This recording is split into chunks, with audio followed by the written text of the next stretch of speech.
Okay, we're on 4 o'clock, so welcome to today's Cabinet. Welcome to my fellow Cabinet members. We haven't got any councillors yet, and members of the public, I'm sure will all be joining. As usual, the agenda papers and public forum submissions are available on the council website. I draw attention to the emergency evacuation procedure, which is being outlined on the agenda and is currently being displayed on the screen. Thank you for noting that. Just say today's meeting is not being live streamed, it's being recorded. So I do need to ask everyone to remember to speak into the microphone to ensure you are clearly heard. A couple of notes on the agenda. So item 8, Bristol Harbour Festival tender, and 11, the re-procurement of IT systems and the IT Directorate, all contain an exempt appendix with commercially sensitive information, and any discussion on the content of this element will need to be held in exempt session. Cabinet members have been given access to these appendices. Agenda item 2, public forum. A reminder that, as usual, statements and questions will be taken at the time the relevant agenda item is discussed, and I will reply to questions or ask the relevant Cabinet member to respond. Agenda item 3, apologies for absence. We have 4. That's Councillor Cheney, Councillor Craig, King, Renhard, and Beach. Not on my list, but I'm guessing. Oh, Nicola's coming. Okay. So it's Cheney, Craig, King, and Renhard. Remembering it's the summer holidays, and I know people are off managing families as well. Okay. So, agenda item 4, declarations of interest. Any interest declared will be noticed, noted by officers. Anything for today? No? Okay, thank you. Agenda item 5, matters referred for consideration by scrutiny of full council. No referrals for this meeting. Agenda item 6, reports from scrutiny commissions. There are no reports from scrutiny commissions on items on the agenda today. Chair's business, just a couple of updates.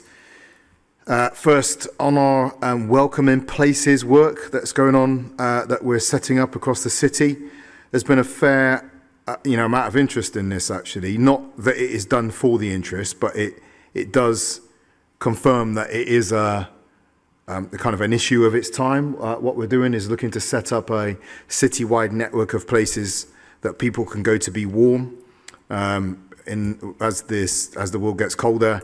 And people are afraid to put their heating on come October, November, December, and so forth. Done talking to PM program, 5 Live, and it's been picked up elsewhere. The work is well underway. The aim is to have the network in place by early September, so that it is ready to be switched on come October when the heating goes on. We're really building on the assets and the relationships we built during COVID with our community hubs. We're looking for these places to be genuine kind of community living rooms, as they've been described, places people can go, not be isolated, be warm, have something to eat, maybe some homework support for children to socialize, as well. And we just say thank you in advance to those community workers and those community organisations who have stepped up to provide spaces and provide volunteers, and thank you in advance for those people who will be coming forward, as volunteers to help run our community places. Also, it's just worth sharing. I had a really early start today, and I addressed the World City Summit, which is happening in Singapore right now. Myself, I was on with Susan Aitken, speaking to, obviously, as I said, the World City Summit. The topic we were asked to speak to was cities and decarbonisation. The point we made was, just simply putting out a list of best practice is easy, but we'd all be doing best practice if we could afford it. But again, we shared the same message that I shared in Vancouver, that bad urbanisation and inefficient cities are offering a catastrophic future to our planet. But if we can link the levels of global finance we are constantly told are out there, with the cities that want to get on top of decarbonisation and increasing efficiency, and not just in the global north, but in the global south, where 90% of urbanisation is going to take place up to 2050, then cities can actually be the solution of minimising the impact of a growing world population on the planet. Susan was speaking similarly, having been the host of COP26. And one of the points we've shared, and she has certainly shared, is the ongoing responsibility of the UK in general, Glasgow in particular, which she has taken on, to make sure that COP27 is not just a process by which national politicians continue to pump out commitments that are not attached to dates, finance, and actual places. The feedback was it was a well-received session. The point I made at the end of that session was they are the world's cities summit, and by the time they leave Singapore, they should be really putting in place an anchor to lead into COP27. So it shouldn't just be where everyone goes for coffee and goes back to their own host city. They should be putting an anchor in place as a projection for COP. Okay, so on to agenda item 8, Bristol Harbour Festival 23 to 27, and I'm going to introduce this report because Ellie is not here, but it has been so great to see so many of the iconic events that mark Bristol in general and our summer in particular return after the interruptions and all the uncertainties of the pandemic, which is still with us, but we are able to go ahead. And it was great to see people back at the Pride Festival, see so many community events taking place ahead of the in the lead up to the return of St. Paul's Carnival. And we're seeing balloons taken to the skies again ahead of the Balloon Fiesta next weekend. And it was also very special to welcome everyone back to the Harbour Festival last month. For over 50 years, the Harbour Festival has been a flagship event in Bristol's cultural sector.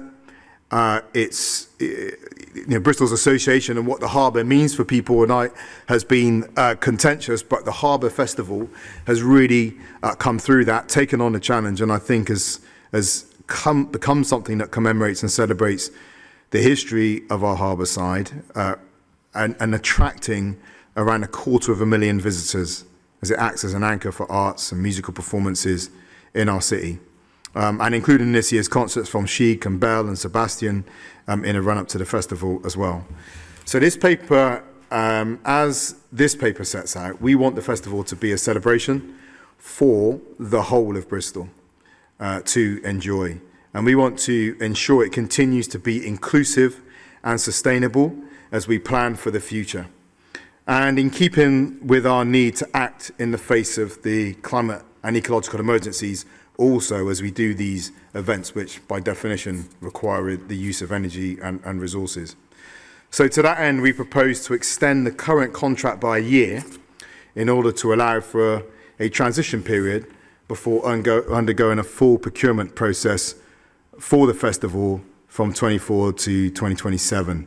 So we'll maintain our current level of investment as a council and seek additional investment sources to put the festival on a financially sustainable footing. I'm going to say a little bit more about the festival and how some people have talked about the challenges of the festival shortly. But first off, let's go to public forum. We've received no public forum statements on this, but we have 2 questions from Councillor Farah Hussain. No Farah, okay, thank you. We'll move on. I think we have a question from Tessa Fitzjohn. No? Okay. So I don't need to ask if there's any supplementary questions. I think what I will just address, and I'd ask the councillors to reflect on this, of all political persuasions as well, because this is something that transcends politics, is a front page in our local paper, which says Harbour Festival too white. Now, as someone who's grown up in this city, and someone who's just navigated their way through the Colston statue challenge, and many of the nuances of that were well documented in David Olusoga's Statue Wars. It's a challenging headline. It's great for clicks, but it doesn't actually capture the nuance of what we're talking about with the Harbour Festival. We're talking about making it an inclusive festival. The report actually talks about white middle class, so it actually looks at issues of race, class, social mobility, alcohol.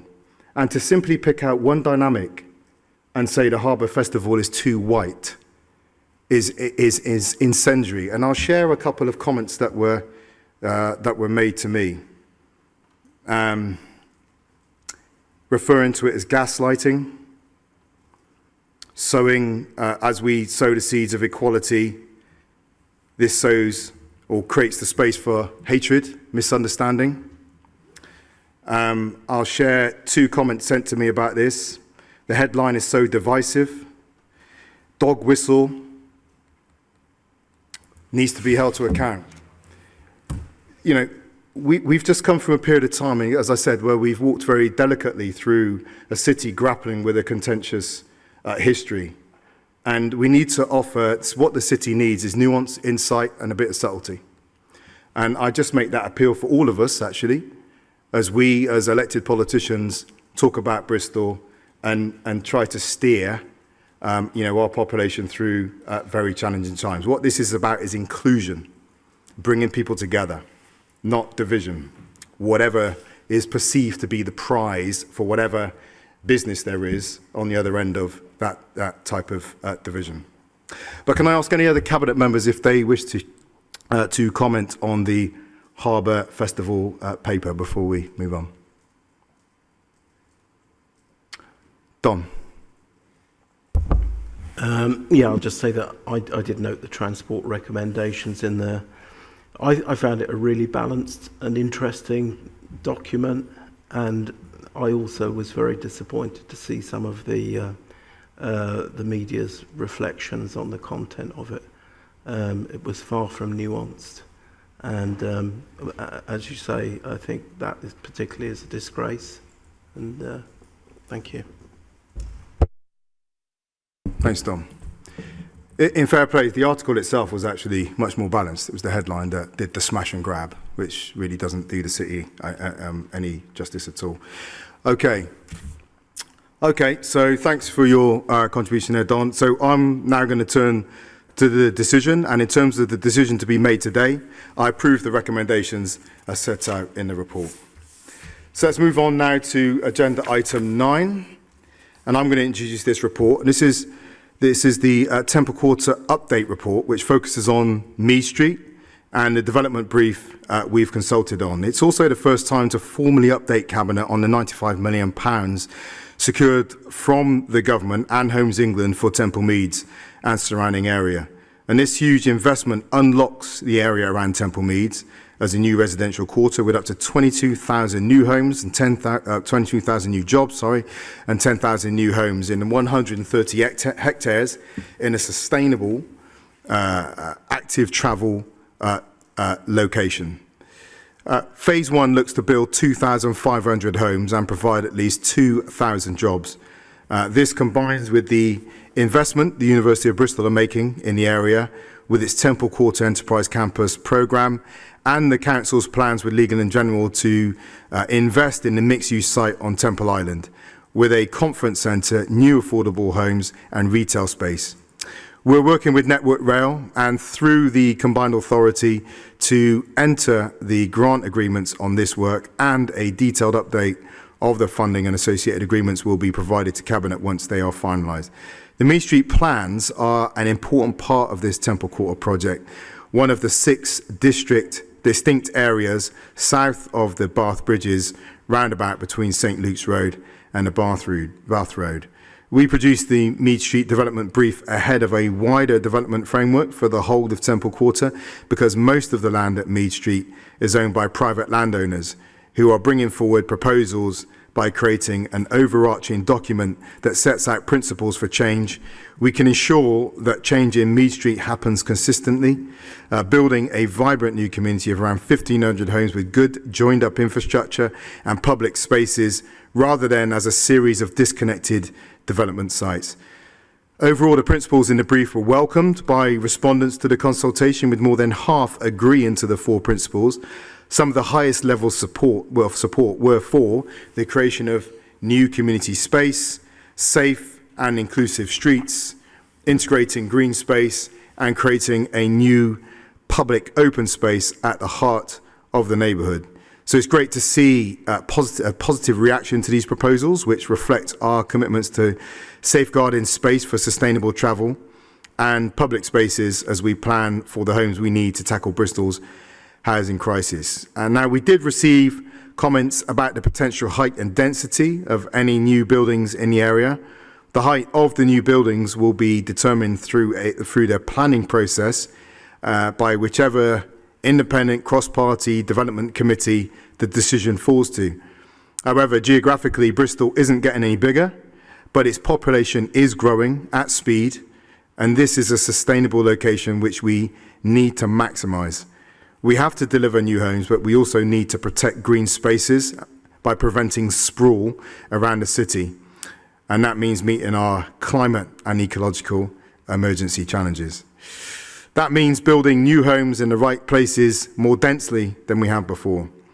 So given the overall support for the development brief and the updates we made following these commitments, I'm pleased to share it with Cabinet colleagues today. On public forum, we have received 2 public forum statements. The first is from Ed Plowden. No? Okay. The second is from Tony. Tony. Thank you. This statement is actually on behalf of both Southfield councillors. The Mead Street development area is entirely within our ward. We are very supportive of the development of this brownfield site for mixed-use residential and commercial. Some key areas we just wanted to highlight was we wanted to emphasise the need for affordable housing, particularly in those parts of the site that are owned by the council. We also want to emphasise the need to protect existing employment and employment land wherever possible. We support the delivery of a new public open space at the heart of the proposals, and also the safe connections to Temper Meads, and also potentially, if possible, new connections across the New Cut. In conclusion, it's at a location close to the city centre. It provides an opportunity to open up east-west links between East Street, Bedminster Parade, and the new entrance to Temper Mead stations, and we are very supportive of it. Thank you. Thanks, Tony. I mean, it should go without saying you should be getting every opportunity to interact with the team who are shaping this. If you're bumping into barriers, just obviously let us know. You know that. But make sure you are getting your purchase on that. I think the principles you lay out are ones we'd agree with. It's just about how we make it happen, isn't it? Okay, thank you. We had a question from Councillor Pearce, but I don't see Councillor Pearce here. I think he's in another meeting today. So let me offer it to any Cabinet members. Nicola? Thanks, Marvin. Oh, I'll move up.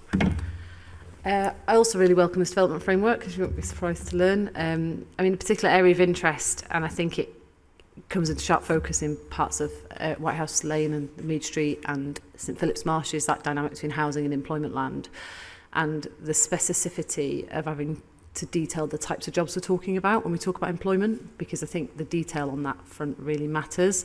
I've been really impressed with the Regen's team approach to that. And from a local plan review perspective, what's really fantastic is we're shaping employment policy that's fit for 2022 and beyond at the same time as our Regen team are working that through in practice to make sure it's viable. And so it feels like we're really well positioned. You know, this stuff is hard. Of course it's hard. You know, you talk about that a lot. But what we've got here are these areas of growth and regen and policy being, you know, worked in kind of symbiotically. And I think that's just a really, really great position to be in. And so I'm very hopeful about this, and I'm really pleased to see it come through so fast. Thanks, Nicola. Any other Cabinet? No? Okay. Thank you very much. So let me turn to the decision now. And in terms of the decision to be made today, I approve the recommendations as set out in this report. Thank you. Okay, so on to agenda item 10, education capital update and capital investment decision. Now, we've taken the decision to postpone this paper to our next cabinet meeting. There will be no impact on any places offered for September 22, and we remain on track to meet both our sufficiency duties as a local authority and my pledges to bring on board 450 new specialist school places by 24. However, the changing cost environments that we face mean we have to actually work through in some more detail some of the cost implications of this paper, and we'll bring it back when the work is completed in time for the next cabinet. Any questions attached to that paper will automatically be brought forward, or the person who brought or the people who bring those question statements will have a chance to resubmit in another form. Agenda item 11, re-procurement of IT systems. I'm going to ask Councillor Helen Holland to bring this paper.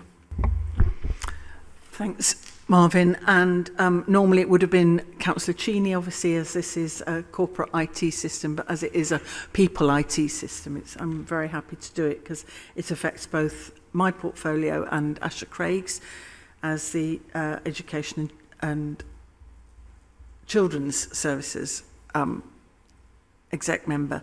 So the paper seeks authority to re-procure the 3 critical IT systems currently used within social care and education services for case management, record keeping, data analytics and reporting.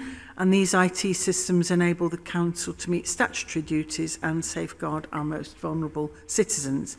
And in addition, the proposal includes the introduction of an integrated finance module for children and education services to reduce costs and errors associated with what they currently do, which is still manual processing. So this will improve financial accountability and planning. Thank you very much, Helen. So we've had no public forum statements on this. But we have had a question from David Wilcox, just making sure I can't see him. He's not here. Okay, that's it for that. So any cabinet members? Just thanks for picking that up in Craig's absence. It's one of those areas we often joke about, isn't it? But it's not glamorous, but it's absolutely essential to keeping the whole system lubricated and working for people. And any error can have very, very severe consequences for some of the most vulnerable people in the city. So I really appreciate your leadership on this, Helen. So Helen, let me hand back to you now to take the decision, which I support. And just before I do, I would just like to touch on, even though David Wilcox isn't here, he's asked a question about the confidentiality of the systems. And I think it is important to stress that, of course, the new IT systems, and you're right, I mean, it's a massive spend, but it will improve systems. But of course, confidentiality of people's important and secure information is a very important part of it. So we would be able to reassure him on that, and I'll send him a written answer on it.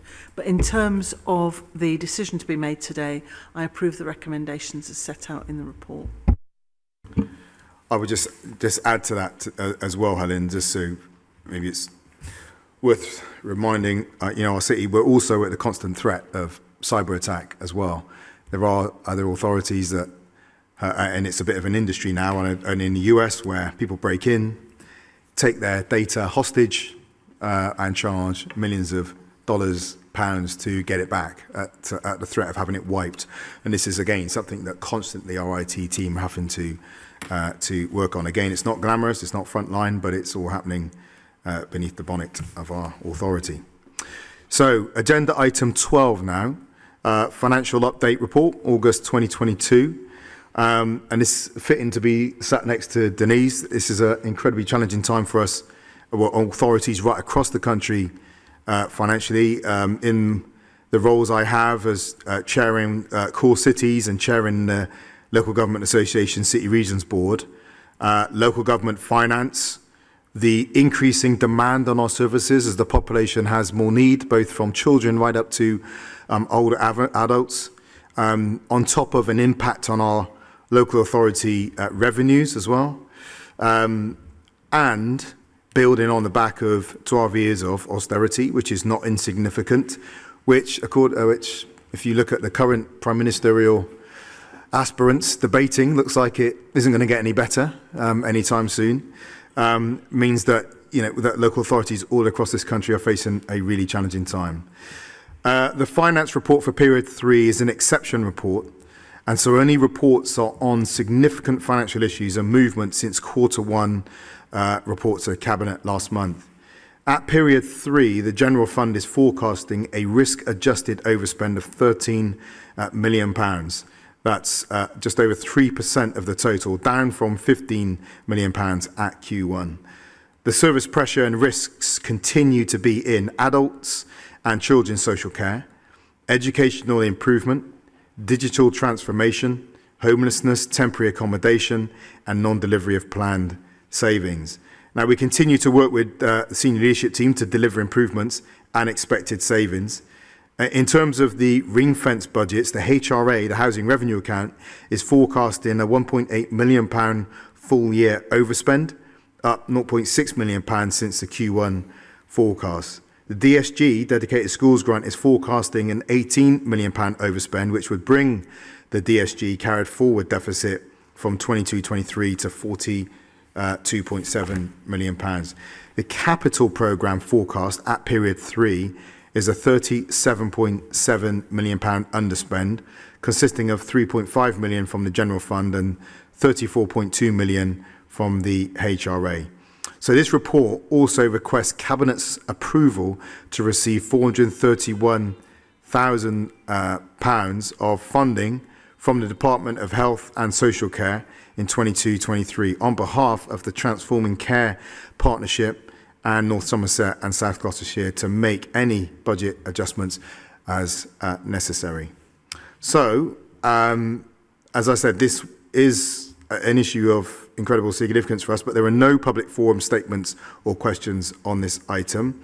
Can I ask any Cabinet members if they wish to comment? Helen?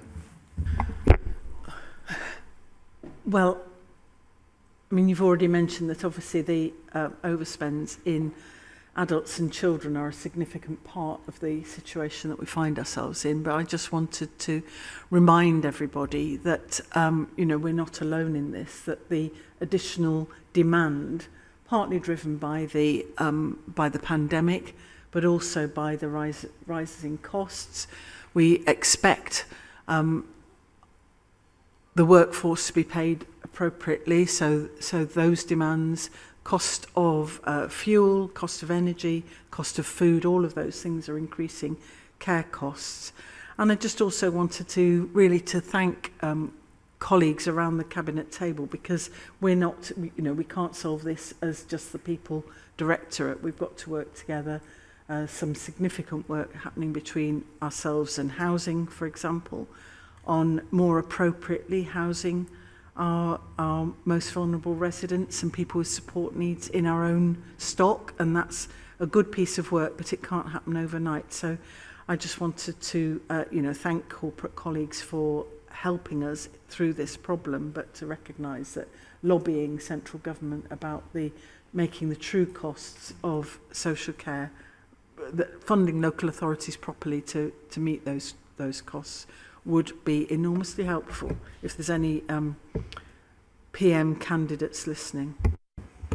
So just on that front, Helen, I think we have talked on it. We are going to write a letter to both the prime ministerial candidates through core cities, and we're going to make a number of points to them. That one is, this is an opportunity to refresh your relationship with local government, and part of that refresh includes really understanding the role of local government and how important we are to delivery and keeping this country stitched together, particularly as we go into the cost of living crisis, as well, which is another demand on our need to support children and adults in this crisis period. I think the second point we're going to make is that we want government to have a particular understanding of cities. Not that other forms of human organisation are less important, but there are particular challenges on cities in our scale, our diversity, our density, that we want them to understand, but those in turn bring real opportunities. Extended from that will be, in the absence of any coherent debate between Rishi Sunak and Liz Truss on climate, that we want them to understand the role that cities can play in leadership role in decarbonising and, like I said earlier on, relieving the pressure on the planet of a growing world population. And we'd like them to work with us to develop a national plan for the UK cities. We also have a second piece of work going on through Core Cities with the RSA on the future of cities, and one of those is that cities need to be adequately funded to be able to take care of their populations. It's got to be one of the outcomes we anticipate coming through, so it will certainly be there. If there are no other Cabinet member comments on this, I'm going to turn to the decision, and in terms of the decision to be made today, I approve the recommendations as set out in the report. Okay, agenda item 13, Bristol's first Citizens' Assembly outcomes, and I'm going to introduce this item as Asha is not with us today. But back in January 2020, cross-party support in the council chambers saw us commit to trialling new forms of participatory democracy in our city. We didn't know the events of last year would unfold, and as a result, we decided to take the opportunity to seek the input of people in Bristol in shaping the city's recovery from COVID. So Councillors Asher Craig and Paula O'Rourke drove this piece of work, and a huge thanks to both of them and the officers who made it a reality. So the work started with a citywide survey to understand how people's lives had changed during the pandemic, recognising that different communities were impacted in very different ways. And this helped us to understand people's priorities and fed into the themes of the Citizens' Assembly, which saw 60 people come together over a series of weekends to hear from experts and then deliberate over ideas and suggestions for change. A core focus for us was to have a truly representative sample of the city, and we went through a rigorous process to ask a random selection of people to take part and then ensure we had a group that reflected the diversity of the city along lines of disability, ethnicity, age, gender, class, occupation type. And it was great to be able to attend some of those sessions, and the conversation was of a really high quality. There was nuance, and there were people developing their worldviews as well, and developing their sense of priorities and putting their offers and their asks in the context of the wider suite of opportunities and challenges facing Bristol. So there was just a huge thank you was owed to everyone who participated in the Assembly. The 17 recommendations and 82 actions that have come out of the work have been shared with our One City boards, and those recommendations and actions are going to be part of the conversation that feed into the refresh of our Bristol One City plan. They'll also feed into the Council's corporate strategy and our business plan. So we were clear from the start that not every recommendation would be possible to implement immediately. Sometimes it wouldn't be affordable, sometimes it wouldn't be in our power to progress, not just as a council, but even working with our partners in the city.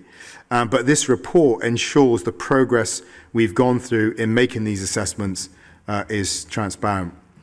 But it is fantastic to see so many actions being taken forward, such as the work we're doing to increase access to careers advice and adult education, and to collaborate with regional partners to improve access to public transport in deprived areas. And this work doesn't end there. Building on an action to create representative groups to allow communities to take more control of local issues, we're setting up new processes to administer our Community Resilience Fund. And this will see £4 million invested in the community and voluntary sector, and local communities will decide the priorities for this funding using participative, deliberative processes. And these ways of working can then be applied to future decision making.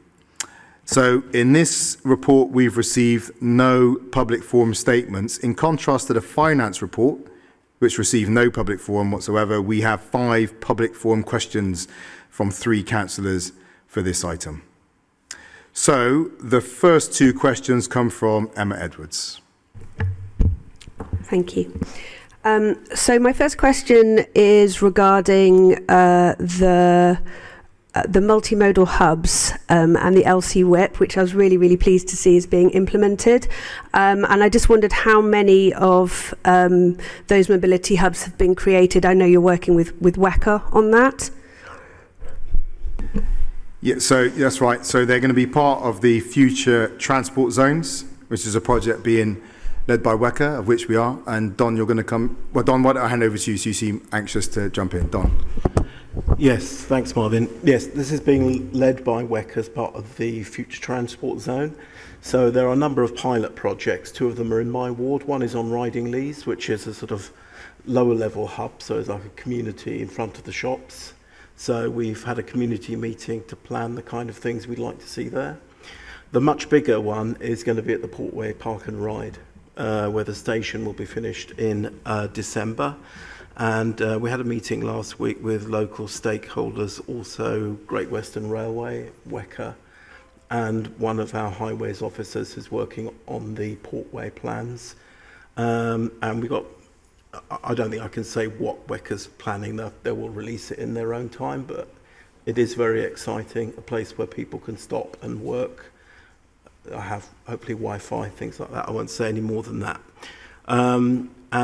Also this goes well with our plans for the Portway, where we are looking as part of the Portway consultation, which finishes soon, and the project along the Portway, we are looking at changing the entrance and exit to the Portway Park and Ride to make that into a hub, so that we will have a much improved bus network in northwest Bristol, because at the moment buses can't actually go in and out of there. So that will be the place where we will focus the bus network onto that car park and where the rail station is, and also then we will have lots of last mile options there. Okay, so supplementary or a second question? Yeah, my supplementary to that one would be, assuming that there's some sort of evaluation of how successful those hubs are, with the new train stations that should be opening in the future, would there be scope for those to be turned into the same sort of hubs? I'm happy to come in, Don, unless you want to do it. Well, that's what we're doing with this station.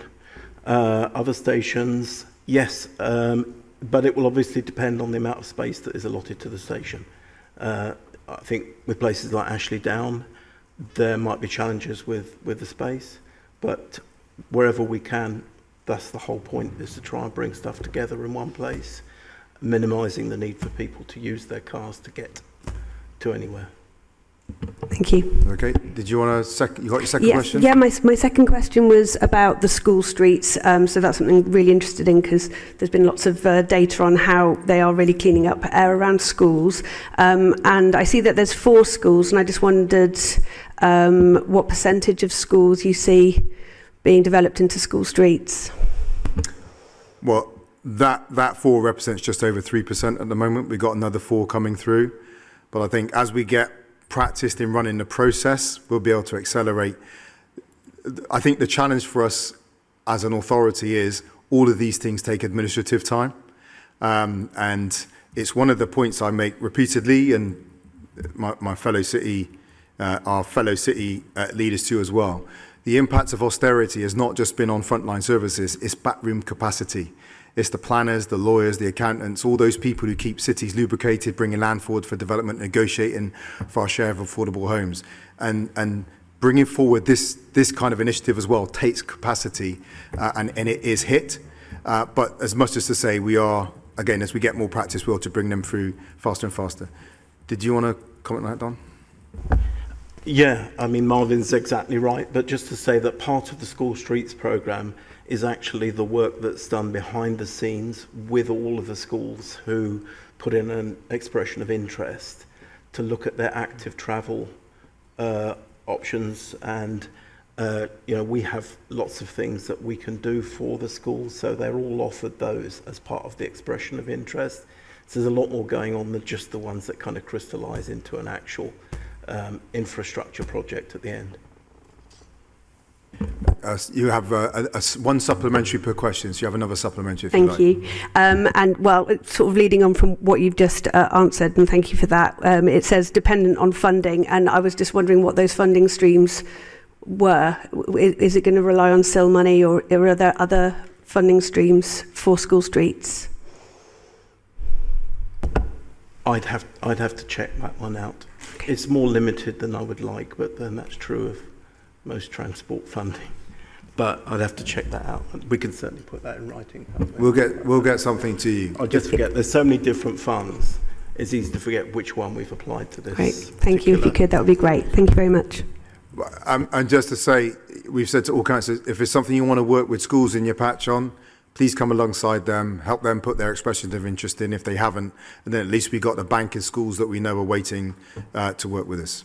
Yeah. Okay, thank you. We have 2 questions from Heather Mack now. Thank you. My first question, one of the aims is talking about green spaces and tree canopy, and I was just wondering what percentage progress towards the target of doubling our tree canopy by 2024 have we made? Yeah, I think do you want to come in on this? But I've got some numbers here. I mean, there are various ways of measuring it, but do you want to go first, Nicola? If you want to bring in the numbers, and I could talk about what's practically going on. Yeah, so there are various ways of measuring it, as you imagine, with all of these things. At the moment, the best estimates demonstrate that we've risen from 12% to 18% since the target was set with our first iteration of the One City plan. It does suggest we're on the right trajectory towards our 2045 target, which is not just about us, but it's about our collection of city partners who also manage land, which is why the One City approach and the City Office is so important. We are anticipating we're trying to understand the impact of the loss of ash trees, though, as we begin to recalculate what it means to be able to meet that target in the face of that particular challenge. Nicola, did you want to come in or after? Yeah, no, I just wanted to come back to you on what's happening at the moment. So the last update on this was when the tree strategy came in February 22, so it's sort of towards the end of last year's planting season. And so, as I'm sure you are aware, we're not in the planting season now. So the answer is that very few trees have gone in the ground recently, because that would be crazy. And so just to give you an indication of the practical stuff that's happening, really. People in the Area 4 committee, which is the committee that I'm part of, would have heard Richard Ennion and the other officers talking about actually meeting our targets of spending that SIL money for the first year, as an example. So where we get Section 106 for trees in the past, where city centre trees have been recompensed, it's been quite difficult to plant them. But this year was the first time in many years that that's actually been achieved, and there's been no there's been no challenge about getting the tree money spent, which is, it was a really strong indicator about the fact that the additional resource that we brought into that team and the capacity that's been built in Kai's portfolio is paying off, because we've got those people that can do it. I think it's interesting, of course, you measured on the point when the canopy changes, but that's like the last mile of this story, because actually it's everything that comes before that's important. It's finding the plots, it's understanding the specification for the tree pits, what's the safest, quickest, most practicable tree pit that you want. It's all really, really, so to say, boring stuff. But, it's that kind of stuff that happens all summer while we get ready for John and the team to actually plant the trees in the next planting season. And so there's a huge amount of work happening right down to, is our tree specification for the pit as good as it is in London and as fast as it is in Hackney, where they've got great results in tree planting. And so we're doing a lot of that benchmarking.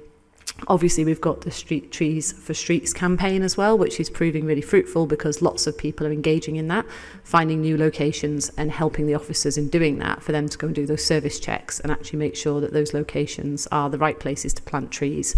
And so I just wanted to be clear about 99% of the progress actually happens as a desk-based piece of work. The actual point when the tree goes in the ground is sort of the easy bit, so to speak. And that's really the direction that Ellie and Kai and myself, when we're talking to the officers about how do we go at that challenge, a lot of it is actually mapped, spatial. You're looking at those locations around the city, and also being purposeful about not just planting these trees in parks, but actually finding spaces where it's also a massive resilience benefit as well, if we can get those trees in the right communities where tree canopy cover is lower. I hope that's useful, Heather. Second question, or supplementary? Yeah, supplementary on that. You talked a lot. There's a lot about planting trees and the process we've got to go through. Obviously, planting a tree takes a long time to build up the same sort of canopy as existing trees and where we're replacing trees. And given the recent heat wave and the sort of city heat islands and the concern about overheating, are we moving fast enough to replace where we're losing canopy, and other concerns about the heating of the city where we're losing canopy? I mean, if you reference to ash dieback, the majority of ash is not in publicly accessible spaces in this city. So it's in big nature reserves, even the big woodlands. And so I'm not a canopy expert before I go any further, and I'm sure many people are much better than me on this. But, the truth is that in a woodland environment where you've replaced ash trees, you're not looking for like canopy replacement anyway, because the natural progression of that woodland will fill that canopy space. And so I'm slightly confused about your question about resilience around the heat wave, because where we are losing trees in this city is not in areas where we have those resilience challenges. Generally speaking, it's in our highly wooded parts of the city. Did you have a supplementary? I've got my second question. Can I just, I'll just add just something on that, by the way, as a broader piece of work that Nicola will pick up some national leadership on as well, is with the LJ City Regions Board. So with our team yesterday, we've just proposed a national piece of work looking at urban resilience or city resilience. One of the questions on those many phases of resilience will be about heat, climate change, and how we put our mitigations in place. It hasn't started yet. It's very basic, but we met with the LGA team yesterday and come up with 5 priority themes of work that we want the City Regions Board to work on over the next year. But please, your supplementary. Yeah, I think it is just that crucial that a lot of the purpose of canopy within the city is that protection from heat. It's a very important role the trees play. My second question is moving on to construction. And I was wondering if I can have, maybe not listed out, but some example would be great of some of the green construction courses that are being offered. So again, there's a local aspect to this, challenges, and then there's a national drive we're making, which means releasing the resource that we need. So I'm taking this comes out of the Citizens Assembly recommendation. One of the challenges here is that the recommendations that came out were not actually costed. And so as we review the list of actions and recommendations, we have to take account of the fact that actually to do things takes resource. It was actually one of the points I made this morning on my World City Summit call. We'd all be doing best practice if we could afford it, right? But everything costs money to do, and that's, as you've heard in the last paper, is a real challenge for us at the moment. But having said that, we are working with our combined authority, who clearly have the lead for adult skills, to make sure we're supporting people to transition into a green economy. Although, again, one of the challenges has been interpreting what that actually means for people and how relevant it feels to their life. But we see making sure that people have the skills to be included in a restructured city economy as key to what the trade unions call a just transition. That means a transition in which the most marginal people, the most vulnerable people, are not left behind and lose their jobs. During this academic year, we are actually carrying out a local adult learning skills need analysis, and that's part of shaping the local adult skills plan for the combined authority to take forward. And currently, WECA is funding £230,000 for green skills boot camps programs from September 2022, including upskilling to retrofit advisors and assessors, and organisational sustainability also. It's worth sharing too that in my role as chair of the LGA City Regions Board, we've also actually proposed a strand of work for the coming year that looks at greening the economy. Now, whether we talk about greening the economy in general and then talk about green jobs off the back of it, or we talk about green jobs with greening the economy as the tail, we're yet to pin down with our fellow board members. But the idea of working with our LGA colleagues is that, one, we leverage the resource and firepower of the LGA, but we leverage our lobbying power with government as well by working cross-party for the resource and the support we need. One of the challenges on skills I'll share with you is that is the chaotic nature of adult skills in the UK. We've been doing a piece of work for over a year on something called Work Local, which is advocating much more locally led, coordinated provision of adult skills.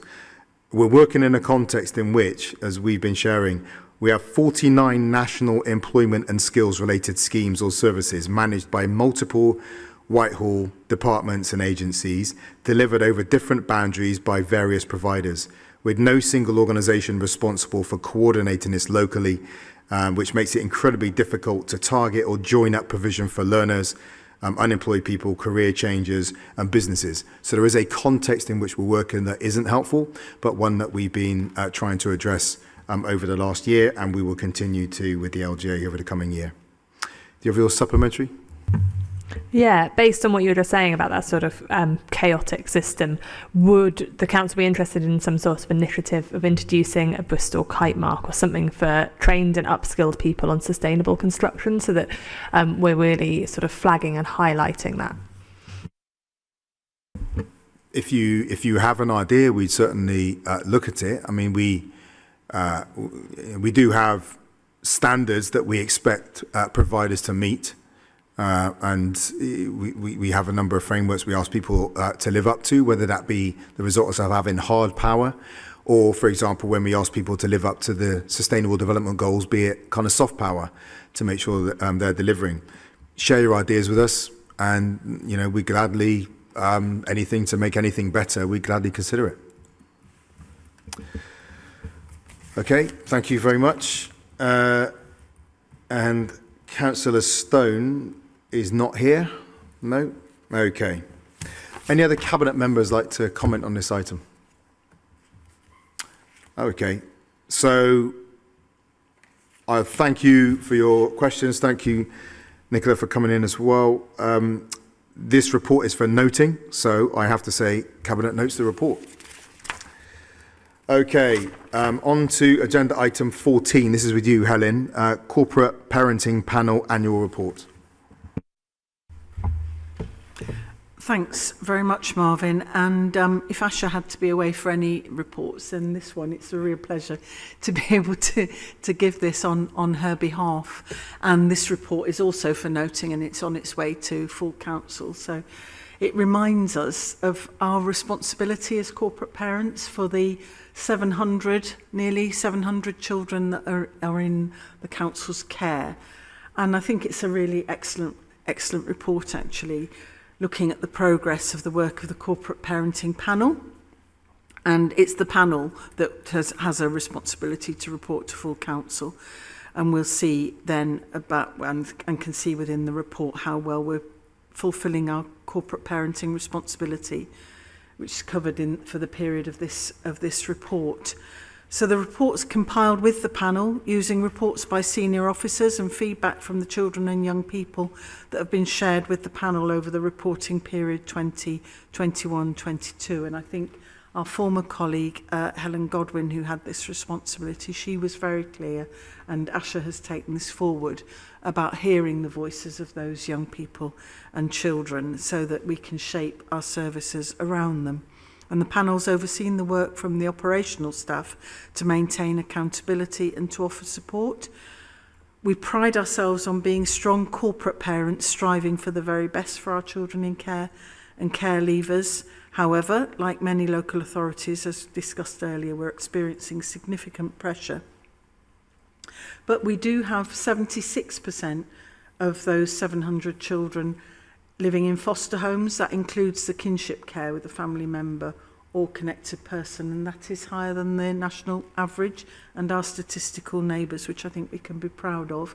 And one of the things that the report also mentions is that we've been able to increase the payments to foster carers, and obviously that has helped recruit and retain foster carers. But we always want more, and I'm always impressed actually by the communications that go out and the adverts for new people to offer themselves as potential foster carers, and that's right across every kind of person. We want as diverse a cross-section of people from the city caring for these children. So we've seen significant work within the fostering team to recruit and retain the range of loving carers. Also investments into children's homes.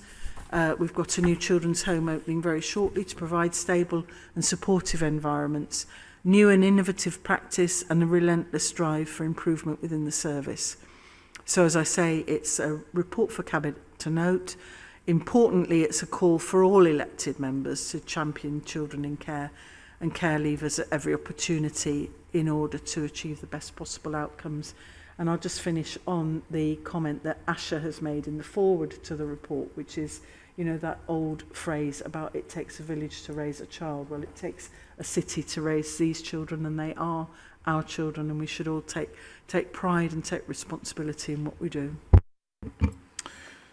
Thank you, Helen. And it has been quite inspiring, hasn't it, over the last few years to see the city step up and really, and even through our city gatherings, to really acknowledge and want to step into a collective responsibility for creating a city in which children belong and have homes. And we've had some just remarkable people coming forward.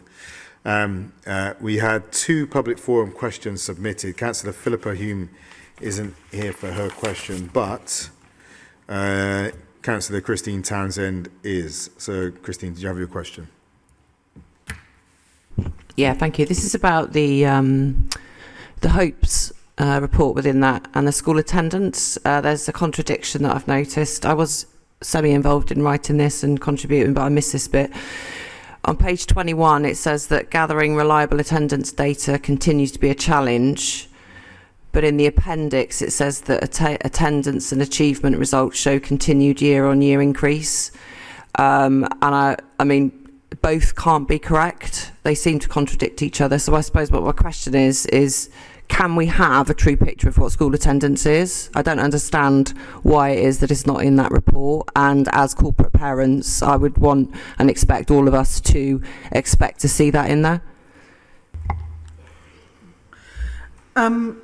As you say, you are a member of the panel, so you would have had the chance to ask that question, and I'd suggest that you also, you know, if you're not satisfied with the answer that I give, as it's not my direct responsibility, then please continue to take that up with the officers. But the gathering of accurate attendance data is being addressed through adoption and or expansion of the new systems such as Welfare Call, use of the Think Family database, and alignment with developing systems as part of the new attendance duties. Where we do have secure data, either via the daily data flow or other methods such as the school census or any other key returns, then we can compare like with like and measure progress. The statements aren't necessarily contradictory. Getting the data in a timely way can be tricky, but the data we do have indicates overall a positive trend, and this will be resolved through our methods mentioned already, and that should mean that we can be more confident of our reporting and see more accurately in future where we need to focus. Do you have a supplementary, Christine? Yeah, can I just have, assuming I get that in writing so that I can pick it apart. I think I'm just making the point that we really need to see what the school attendance data is for children in care, and taking a school register is a statutory requirement for every school. And if schools aren't taking the statutory requirements for these children, then there's safeguarding issues for every child. And I would hope that we would all agree. Yeah, we do agree, and that data is collected, but getting live data from all schools all of the time continues to be a work in progress. It doesn't mean that they're not collecting it, as there are a variety of issues that need to be addressed to ensure data flow, such as school servers and software updates. But regarding attendance in 21-22, we did see improvements in terms of attendance and GCSE results particularly. However, overall, there have been some challenges due to ongoing COVID difficulties and sickness, And also there has been some difficulties, particularly around those children in care, moving between homes, especially children out of area, and the difficulties securing placement and education provision. So the final data for the whole period will be available in September, but will continue to be monitored via the panel of which you are a part, and improving attendance is the focus of the next academic year, and the hope have brought in more educational psychology time to focus on this. Thank you. Don, you were indicating, are you okay? Just to say, I'm a member of the corporate parenting panel, and the period of the pandemic has been difficult for a lot of people, but it's really been very difficult for children and young people in care, also for the officers looking after them, and for foster carers as well. And I want to just to pay tribute to them all, really, that they've brought it through with improved GCSE results. I think that's pretty exciting. Thank you. Just for our next steps, Christine, who else is on the panel with you? How big is the panel? It's cross-party. It's cross-party and numerous officers. Yeah. I missed this bit. I mean, there were other bits that I did pick up on, but I do think this is a really key area. Yeah. And I get that the systems might not to speak to each other, but every school has a statutory responsibility to register children every single day of the school year. I'm just thinking about the process. The principles we agree, but the process, I mean, it might be worth revisiting the panel and having that conversation as well, because we get given, if you're on the panel and it's coming through, and Donna, I guess did you just say you're on that panel as well? Yeah, I'm happy to raise it if Christine's not able to go. Well, it's worth the panel having a conversation with itself as well, isn't it? I think. Okay, so thanks for bringing that paper. Helen, any other Cabinet members wish to comment on this item? Okay, so it's a report for noting. Just in terms of our if I just take the opportunity to really praise our youth mayors as well. They wrote a guest blog just a couple of weeks ago, actually on Bristol driving to become a zero exclusion city. We think about the experiences of young people in school, and it's very close to me because I had a member of my family, excluded from school and thrown into educational limbo, and there was no one to help him. It was only because of the brothers and sisters around that we were able to rally around him. So we need to find a way of supporting schools, but we need to find a way of making sure that the education system is a home to every child within the city, as well. We don't think it's easy, but we certainly think it should be our aspiration, and we should be taking concrete steps towards it. And I really want to thank the youth mayors for setting this as a city agenda, and just encourage us as a city to start to work out how we deliver that now. So, Cabinet notes the report. That's the end of today's Cabinet meeting. I want to thank everyone for attending. The date of the next Cabinet meeting is Tuesday, the 6th of September, 2022. Thank you.